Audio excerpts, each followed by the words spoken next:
তো hello guys, আজকে বাজারে গেছিলাম আমি, দি আর মা। তো বাজারে গেছিলাম, মা বললো চো ঠাকুরের জন্য থালা বাসন কিনতে হবে, তার জন্য বাজারে গেছিলাম। আর আমি কিছু কিনে এনেছি, তো তোমাদের সাথে শেয়ার করবো, তোমরা দেখতে থাকো। ফার্স্ট দেখাচ্ছি, আমি একটা বডি অয়েল কিনেছে। শীতের জন্য, দিদি বললো কেন, তার জন্য। আর এর জন্য খুকুমনি আলতা কিনেছি একটা,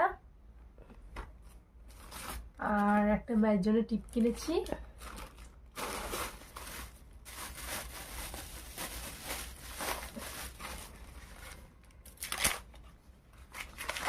যে এটা মেন উদ্দেশ্য নিয়ে গেছিলাম সেটা রেখে দিই।